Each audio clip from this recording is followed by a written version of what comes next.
to subpoena Mayor Alice Leal Guo, Lin Wenye, Guo Jiangzhong, Sheila Leal, Seaman Leal, and Wesley Leal, and the other earlier mentioned resource persons who are not present and without good reason to be absent in this hearing, to order. What's up mga kayo? Welcome back pa rin syempre dito lang sa Joe Malone TV.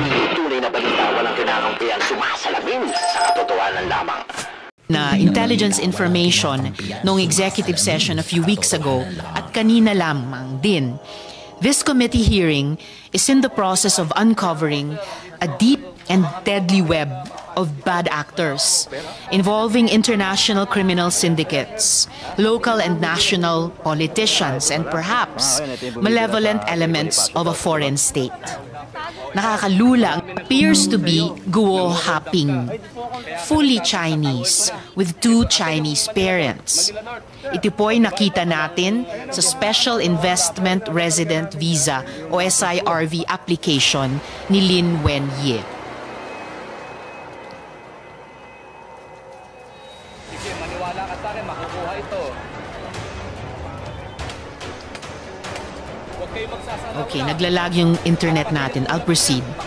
I wrote to the NBI to request the biometrics data of both Guo Haping and Alice Guo, looking to compare their fingerprints.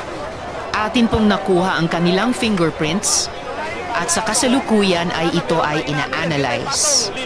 Ngunit po, salamat sa maagap na tugon ng bagong NBI Director, Jaime Santiago, nakuha din po natin ang impormasyon na may... Ito na ba? Ito yung una dapat? Opo, ito po yung una. Ito na po yun. Tuloy-tuloy na lang. Okay. Nakuha din po natin na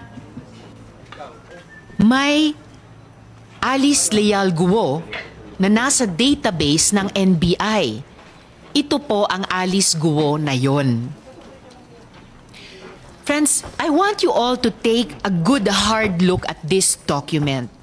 Same ang birthday sa birth certificate ni Alice Leal Guo na tumakbong mayor, July 12, 1986.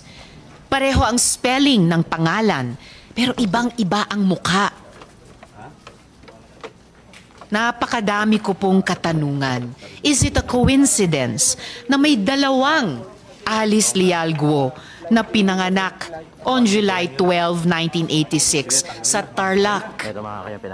Is it a coincidence that this NBI clearance was applied for just a few days before the date of filing of the delayed registration of birth of the other Alice Leal Guo in Tarlac City? Or is this a case of stolen? Napapahintulutan siyang mamalagi dito. Which leads us to our next question. How large and what is the nature of Alice Guo's networks? May ebidensya na tayong nakita na may link ang Bamban Pogo Hub to Clarkson Valley. Isang Pogo...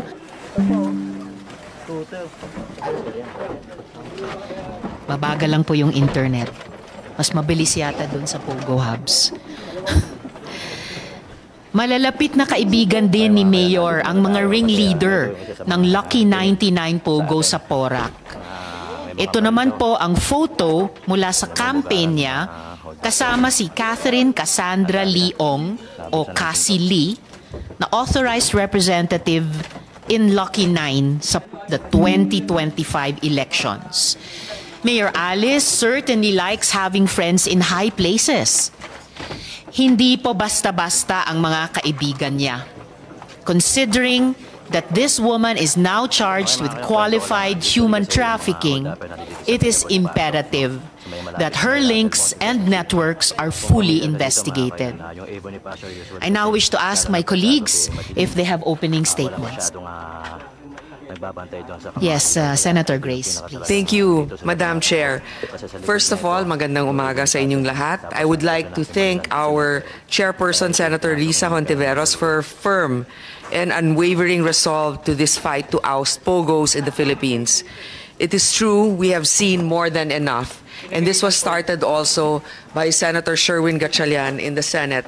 Kung inyong matatandaan, nang ibinahagi ko sa isang privileged speech ang tungkol sa mga POGO-related abductions noong 2022 pa, hindi pa uso noon ang mga raids. Ang meron lang tayo noon ay mga reports of kidnapping, accounts of assault. Meron pang ako nakausap na personal na nag-report sa akin na siya ay na-abduct at sinaktan.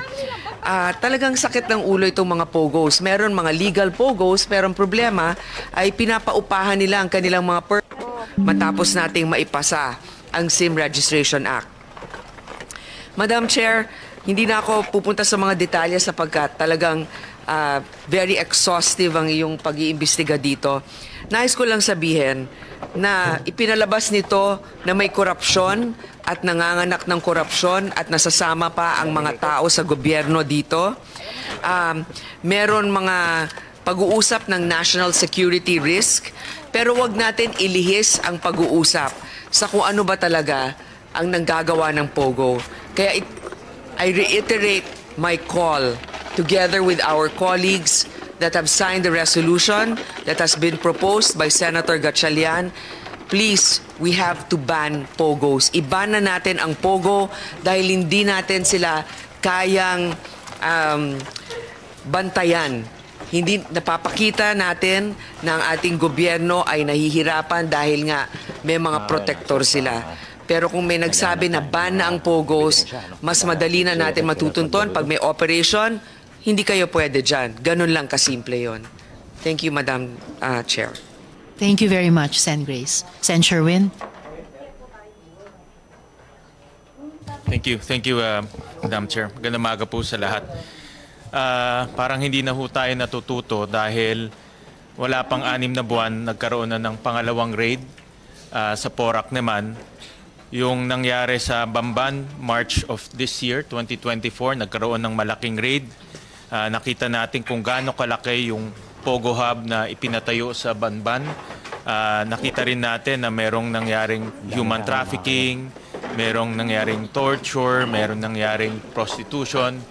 At nakita rin natin may elemento rin ngayon ng mga pagpepeke ng ating identity at pagpepeke ng nationality. Wala pang 6 months, in June of this year, may na-raid naman sa Porac. At itong pag-raid sa Porac, halos parehong-pareho sa nangyari sa Tarlac. Itong Lucky South 99, 2 beses na-raid to. Noong September 2022, na-raid na siya. May Porac, gumamit rin sila ng mga bogus companies na ang kanilang mga ating bansa, dahil ito ang nabibigay daan sa mas marami pang kriminalidad, lalong-lalo na walang katahimikan na nangyayari sa ating bansa. At nananawagan din po ako sa ating mga kasamahan na suportahan itong pagban dahil hindi tatahimik ang ating bansang Pilipinas hanggat nandito sila, dahil pumapasok sila, gumagawa ng hindi magaganda. Nagkaroon po sila ng resolution denouncing the alleged conduct of online gambling and cybercrime operations sa barangay Anupol sa Bamban, declaring anti-illegal gambling policy of the provincial government of Tarlac. And it was reiterated, Madam Chair, by another panlalawig resolution of 2024, reiterate, kailangan natin malaman yung naging history. Saya po, wala siya. Siguro if there will be another hearing again, Madam Chair, I suggest we invite also the former mayor na mukhang siya po ang naging susi kung paano nakapasok si Alice Go bilang sa political scene ng Tarlac, lalo sa True Bamban.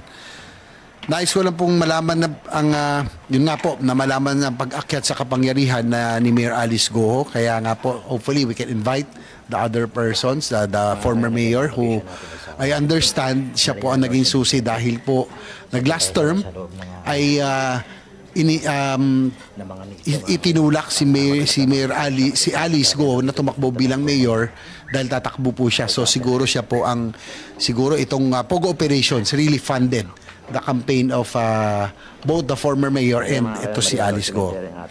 Kamakailan po, gaya na nabanggit, itiniwalag ng partido ng NPC si Mayor Go sa pamamagitan ng petisyon na inihain ni Governor Susan Yap Ang lalawigan ng Tarlac ay isang tahimik, malinis at progresibong probinsya sa pangunguna ng masipag nitong gobernador, ang aming pong kapartido. Ang illegal na pogo operation sa bayan ng Bamban ay nakakasira hindi lamang sa imaheng ito kundi pati na rin sa mapayapang pamumuhay ng mga mamamayan sa probinsya ng Tarlac. Ang operasyon ng mga pogo sa bansa ay mailalantulad na rin natin sa agresibong presensya at kilos ng mga Chinese sa West Philippine Sea. The presence of the Chinese Coast Guard and militia in our seas and the operation of pogos on our lands have only caused chaos and social disorder in the country. These are failed attempts to tamper with the Filipino courage and spirit, but undeniably have already adversely affected our communities and fellow citizens. The committee has uncovered and discovered not just the material facts and information to prove the involvement of Mayor Go, but also the compelling and disturbing reasons that call for the government's policy shift on POGO operations. I believe that really we already have to hasten the phasing out of the POGO industry. Huwag na po natin hintayin na may mahalan na naman na mayor o iba pang opisyal ng gobyerno na magiging protektor sa illegal na operasyong ito. Kaya nga po sana huli na po si Alice Go na talagang kitang-kita mo, Madam Chair, na siya po ay pinatakbo upang pagtakpan o upang magsilbi sa interes ng POGO operations sa Bamban. Kita natin sa buong Tarlac, wala hong POGO operations except in the municipality of Bamban. Muli, maraming salamat, Madam Chair. Maraming salamat, Sen. JV. And Comsec, per yung hiling ni Sen. JV, imbitahin nga natin sa susunod na pagdinig yung dating mayor ng Bamban. And then, paumanin, hindi ko kaagad nakita at na-acknowledge yung presensya ni Sen. Lito. Sen. Lito, gusto nyo po bang mag-opening statement din? Hindi na po ako. Magandang umaga po sa inyo lahat at sa mga kasamahan ko. Sa Board of Investments, andito po si Yusek Rodolfo. Sir, if you could take these questions po. May ipa-flash po kaming ulit yung SIRV ni Guo Huaping at saka yung Board of Investments letter sa Bureau of Immigration dated 4th June 2024. Familiar po ba kayo sa mga dokumentong ito at pwede nyo po bang ipaliwanag yung konteksto ng mga dokumentong ito, Yusek? Forgive me, Yusek Rodolfo, I missed something important. Could I first ask before you proceed to answer the question, pwede ko bang hilingin si Comsec to acknowledge all the resource persons, brief the committee on the status of those invited and subpoenaed, and administer the oath to those present? Okay, good morning, everyone. The committee would like to acknowledge the presence of the following resource person. From the Philippine National Police, we have Police Colonel Lucrecio Rodrigueza, Jr. Then from the Criminal Investigation and Detection Group, we have Police Brigadier General Raul M. Takaka, with Police Major Liza G. Avila. Then from the Presidential Anti-Organized Crime Commission, we have Undersecretary Gilberto Cruz. Then we have Dr. Winston John Casio. From the Interagency Council Against Trafficking, we have Undersecretary Nicholas Felix T. Then from the Philippine Amusement and Gaming Corporation, we have Retired General Raul Villanueva, Attorney Jessa Maris Fernandez. From the Intelligence Service of the Armed Forces of the Philippines, we have Colonel Rimbrad B. Firay-Rapa. Then we have Lieutenant Colonel Lex Michelle B. Dapanas, JAGS. Then we have Major Aris A. Guerrero Pa and Arbon. We have Attorney Erano Domali. We have Mr. Jason Padilla, Miss Paula Bianca M. Diamante Honrado. From the Bureau of Internal Revenue, we have Attorney Ralbert John Tibayan and Attorney Scanton Orculio. Then from the Bureau of Immigration, we have Attorney Arvin Cesar Santos, Attorney Jose Carlitos Licas, and Mr. Peter Demetria. Then from the National Bureau of Investigation, we have Undersecretary. Then from the Department of Department of Interior and Local Government, yes, we have Yusek Llamas. Then from the local, and then we have Mayor Jaime Capil of the municipality of Porac, province of Tarlac, together with Engineer Glenn Lansangan. We invited, Your Honor, Ms. Guo Jiang Shong, Sheila Guo, Wesley Guo. These are the relatives of Mayor Guo. But the lawyer of the Guo acknowledged our letter, but they just reply that, the lawyer replied that he is not representing the other members of the family. Then the lawyer replied that he's not representing the members of the family? Yes. The other members? Yes. But, this is the lawyer of Alice Guo. Yes. So why is he even writing the committee about them? At ano po yung grounds ni Alice Guo for not attending the hearing sa kanyang sulat, Comsec? Yes. And I read, this is the letter of explanation of Mayor Guo. On 21 June 2024, I received an invitation to a public hearing dated 20 June 2024 from this honorable committee, inviting my presence as a resource person to the aforesaid public hearing scheduled on 26 June 2024 at 10 o'clock in the morning. Regrettably, I would like to most respectfully inform this honorable committee that I cannot attend and participate in the said hearing because I personally believe that I am not fit to appear as one of the resource person to the said inquiry. Truth be told, my exposure to prolonged stress and high level of anxiety owing to the concerning and malicious accusation thrown against me have adversely affected and caused serious impact on my physical and mental health. With all due the mayor respect, believes she is not fit to be a resource person, but the committee obviously believes she is fit to be a resource person. Kaya natin inimbita siya ulit. Please proceed, Comsec. with all due respect, as you may already know, I am placed under preventive suspension for 6 months by the Office of the Ombudsman, while the administrative charges filed against me are pending. Worse, our motion for reconsideration with motion to lift preventive suspension dated 10 June 2024 was denied, and in an order dated 18 June 2024. Second, several letters of authority were served to me and to my other legitimate businesses as the Bureau of Internal Revenue commenced their assessment. Third, the Presidential Anti-Organized Crime Commission has openly filed a criminal complaint against me, charging me with a non-bailable offense of qualified human trafficking. More importantly, I have been exposed to public ridicule, humiliation, and hatred for several months now, tarnishing my public image, character, and reputation. Unfortunately, I have already been prejudged guilty by the public despite the absence of any finding by the court of law and proper tribunals. In view of the foregoing, please accept my most sincere apologies for my absence and for any inconvenience this may have caused the committee. I would like to emphasize that I have no ill will or slightest intent to disrespect, disregard, or disobey this honorable committee. From Ms. Alice Guo.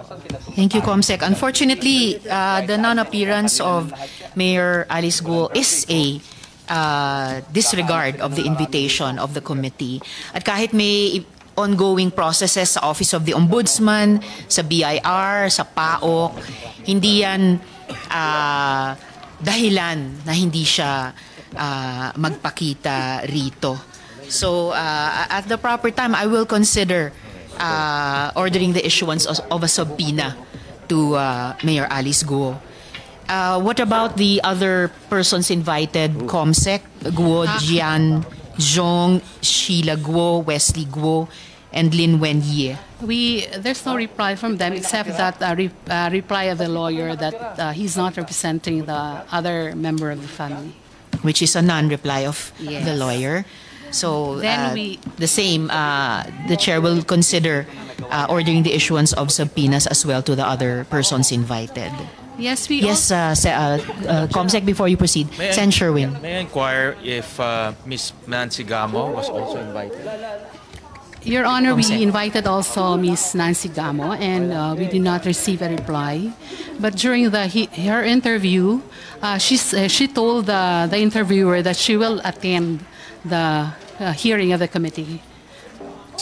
Madam Chair, she is central to this hearing, considering that she is on record the accountant or the person in charge of filing documents in behalf of the Go family in the different Go related companies. And then her name also appeared in different POGO companies. So she's very central to this investigation. And at the proper time, Madam Chair, I'll join you in your motion to subpoena this personality. Thank you, Senator Sherwin. Gaganta nyo. O, tingnan nyo. Yan ang pinagbabawal ko sa mga yung text George. Yan ako galit na galit. Umuwi kayong dalawa at magpalit kayo. Dali, magpantalong kayo. Madam Chair, there are still some resource persons here, I believe, that need to be acknowledged. Yes, so we thank know you, who they Sen. are. Grace. Just before we ask the COMSEC to do that, just to make of record that my office received a sworn statement of facts affidavit from Nancy J. Gamo. And one of the points she makes here is that, however, I was unable to attend because I opened the email containing the invitation too late. Although this was for an invitation last May 22. So the point made earlier by Senator Sherwin stands, and the chair welcomes his manifestation. Please proceed, COMSEC. Your Honor, we also invited Jack Lopez Uy, but we were not able to locate his address. Then we invited Mr. Dennis Cunanan, the consultant of Advantage Management Consulting Philippines, but he just sent his lawyer, Attorney J. Floran Clerigo. The committee thanks the good judge for the reply, and will consult with Senate Legal kung ano yung proper possible next steps namin, fully respecting the separate and co-equal status of our different branches of government. Please proceed, COMSEC. Yes, we also sent an invitation to Mr. Jonathan Mendoza, the spokesperson of Son Yuan, Ms. Nancy, Jimenez Gamo. Then there's no reply from them. Thank you, COMSEC. So, in addition to the previously mentioned Alice Guo, Guo Jian Zhong, Lin Wen Ye, Sheila Guo, and Wesley Guo, all the other invited resource persons, except for Dennis Cunanan, who is represented today by his attorney, all the other invited resource persons whose offices were closed, who gave no reply, and of course also accepting Walter Wong Long, because the invitation to him is already covered by the reply of the good judge. The other invited resource persons, also whose addresses are non-existent, may at the proper time be the subject of the proper motion and ordering of the issuance of subpoena. So, COMSEC, could you please administer the oath to those present sa mga hindi pa po nakakapanumpa sa atin? Maraming salamat, COMSEC, at sa lahat ng mga resource persons. Before we go back to you, Sec. Rodolfo, and our questions for the Board of Investments, just to act on this matter already, the Chair orders the issuance of subpoenas to the previously mentioned invited resource persons who did not make themselves available for the hearing today. I second the motion, Madam Chair. So moved and duly seconded. Thank you to Sen. Sherwin. So the Chair orders such, COMSEC. Salamat po. So let's go on now with the Board of Investments. We'll flash again, Yusek Rodolfo, the SIRV of Guo Huaping and the BOI letter to the BI dated 4th June 2024. Familiar po ba kayo sa mga dokumentong ito at pwede nyo po bang ipaliwanag sa amin ano po yung konteksto ng mga dokumentong ito? Yes, Your Honor. Honorable Chair, honorable members of the committee, We actually received 3 requests on information related to this hearing. One is from Commissioner Norman Tansinco on a letter that he sent to our DTI Secretary Alfredo Pascual and the BOI Executive Director Bobby Fondevilla. This was dated June 3, inquiring on the complete details of the special investors resident visa application of one Guo Jianzhong.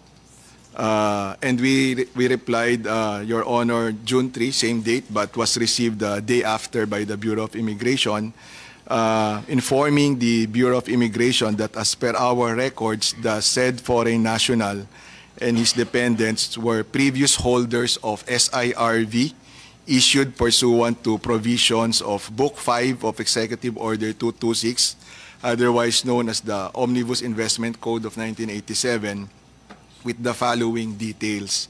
So the SIRVs were issued to Guo Jianzhong, the principal, with date of birth 16 September 1958, to Shi Xiu Mei, the dependent spouse, date of birth September 9, 1961, to Guo Lingling, the dependent daughter, date of birth November 21, 1982, and to Guo Lina, dependent daughter, September 15, 1986, yung date of birth po. The SIRV status, this was cancelled in May 23, 2003.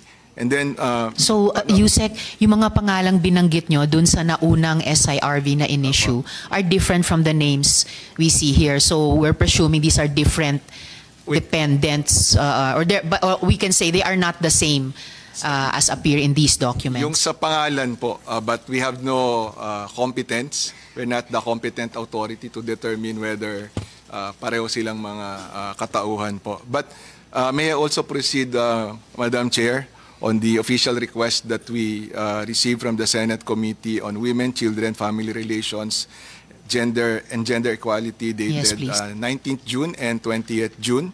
So on a Lin Wenyi, Chinese national, and as I mentioned, former holder of SIR, firm is considered an eligible form of investment under the SIRV rules and regulations. The existence of the said investment was confirmed via an ocular inspection conducted by the BOI on May 22, 2002. The following documents were submitted for the revalidation of their SIRB, because this is part of the SIRB process po. Valid Chinese passports, alien certificates of registration, SEC registration, and articles of incorporation of Huafei Embroidery Center, a certificate of inward remittance issued by the Bangko Sentral of Filipinas, that time dated September 30, 1999. With the Philippine Retirement Authority, this was as of September 12, 2011 po. Upon verification by BOI with PRA, the said foreign nationals are currently active holders of the SRRV. Now, we also provided, Madam Chair, copies of the following documents to the Senate in reply to the June 19 and June 20th letters. The accomplished SIRV application form, the initial report of investment by the applicant, the accomplished deed of undertaking, the certification of inward remittance issued by the Bangko Sentral Registration Department, the certification issued by Huafei Embroidery Center Incorporated certifying Li Wenyi as a stockholder of the firm, the articles of incorporation and bylaws of Huafei Embroidery Center Incorporated, the annual income tax return and balance sheet for calendar years ending December 31, 2001 of Huafei Embroidery Center duly received by the Bureau of Internal Revenue, the affidavit on the capacity to invest of at least $75,000, the certifications issued by the Department of Health National Quarantine Office, the passport bio pages and visa stamps, and the biometrics, in particular, the right thumbprint of the said personalities. Please be informed also that the SIRV holders are required to physically report to our office upon approval of their visas to have their pictures and biometrics captured for issuance of the SIRV ID. Thank you, Madam Chair. Thank you, Yusek. So, do you confirm the authenticity of these documents related to the SIRV of Guo Huaping? Yes, Madam Chair. Thank you. Ano po yung requirements para sa SIRV application bukod sa maaring nabanggit nyo na kanina? And also, what about the dependents of an applicant? May requirements din po ba kaugnay nila? Yung requirement, doon po sa principal applicant, nabanggit na natin yung mga documentary requirements, pero ang main requirement po is the $75,000 na investment in qualified targeted investments. Ito pong pag sinabi natin qualified investment targets, this would be in shares of stock in corporations engaged in services, manufacturing, or in a publicly listed company. Dati ho, pinapayagan natin yung pag-invest sa condominium units or in a trading enterprise. But since 2002, hindi na ho natin pinapayagan yung mga yon. Doon sa mga dependent ko, in addition to the documentary requirements that I mentioned, they have to be below 21 years old, which would explain ho, kung makikita ho natin doon sa birth date ni Guo Huaping, nung nag-apply ho sila, nung requested their SIRB to be canceled in 22 August 2011, lalagpas na ho siya sa 21 years old. Kaya siya we could surmise that that is the reason why they transferred to the Philippine Retirement Authority Special Resident Retirees Visa.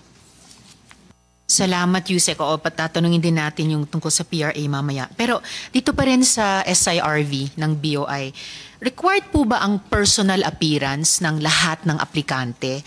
At may biometrics bang kinukuha ang BOI? Opo, Madam Chair.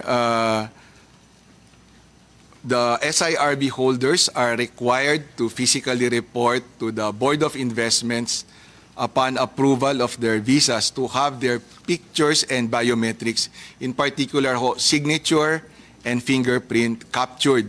Para ho to kasi sa issuance ng kanilang SIRV ID. So kailangan po silang mag-physically to report in our offices.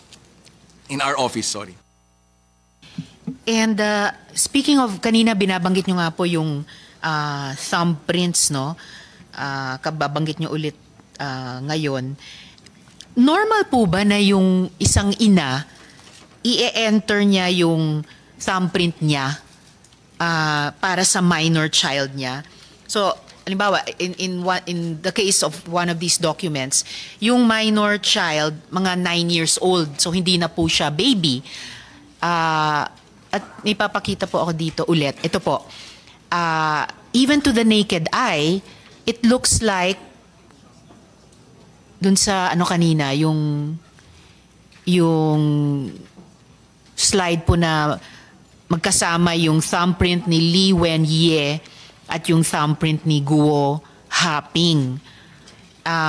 Mukhang magkapareho ang thumbprint nung Lin Wenye, yung ina, at yung Guo Haping na dependent daughter. So alam ko rin na yung NBI ay may biometrics ni Guo Haping, so not all is lost. Kaya lang dagdag na nakakalito. At dagdag pa, yung dalawang minor siblings nung Guo Haping dyan sa document na yan, sila naman hindi thumbprint. Okay, ito na muna. Yung magkatabing thumbprint ni Lin Wenye at ni Guo Huaping, parang magkapareho. I am not a fingerprint expert at all. So, I was just showing it again and sa inyo, Yusek, at sa lahat po nating nandirito sa hearing. So, nakakalito nga. So, pero bakit yung dalawa pang minor dependents, minor siblings ni Guo Huaping, hindi, well, I cannot ask you why, pero ninonote ko lang, sila, yung dalawa, hindi thumbprint nung ina. Ginamit nila yung sarili nilang thumb So bakit kaya yung special effort para kay Alice? I'm of course presuming na yung Guo Huaping ay si Alice Guo din. Any insights, Yusek? Madam Chair, sa proseso ho namin dapat, unless infant, pero dapat ho talaga yung pati yung dependent, i-capture yung kanyang thumbprint. So, assumption of regularity po on the processes undertaken in 2000, yung ina, yung principal, kinapture yung kanyang thumbprint, tapos yung si Guo Huaping kinapture din yung kanyang thumbprint. We're not competent to assess kung one and the same yung thumbprint na nakikita ho natin. But these are the thumbprints that we have on record, including dun sa dalawa pang dependent ho. And of course, and fair enough po, Yusek. And of course, yung presumption of regularity is dun sa government agency na tumatanggap ng ganitong mga submissions or nagko-conduct ng ganitong mga procedures. So, dapat nga yung BOI. So, tapos, yes sir. Tapos, Yusek, kanina nakita nyo rin po yung passport ni Guo Huaping. Sa estimation nyo lamang po, bilang layperson, siya nga ba si Alice Guo? If you can offer an opinion. Madam Chair, we're not the competent authority. All right. Fair enough, muli, Yusek. Ano pong klaseng screening ang ginagawa sa applicants para masiguro na matitinong tao sila or on the level na tao sila sa process na to na pinapayagang maging residente sa bansa natin?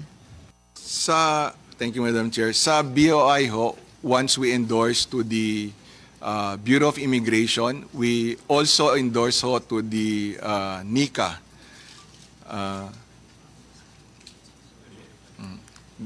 I apologize, Yusek. Please proceed. Thank you. Madam Chair, pagka ho in-endorse namin sa Bureau of Immigration for the issuance of the visa, we also endorse ho to the NICA.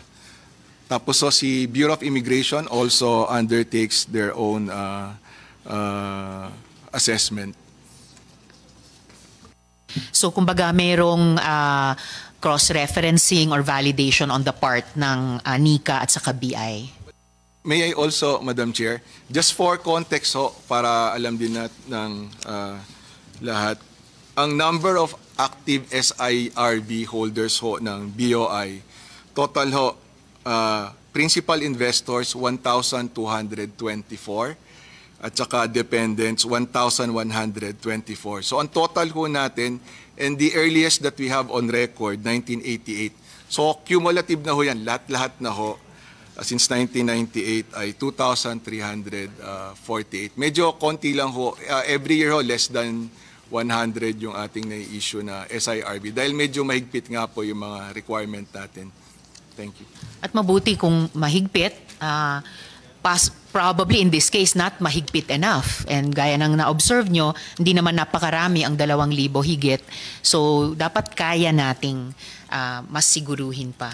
So salamat po, Yusek. Before we go on, I need to just for the processes of the committee to repeat the chair's motion to subpoena Mayor Alice Leal Guo, Lin Wen Ye, Guo Jiangzhong, Sheila Leal, Seaman Leal, and Wesley Leal, and the other earlier mentioned resource persons who are not present and without good reason to be absent in this hearing, to order the issuance of subpoena to those persons.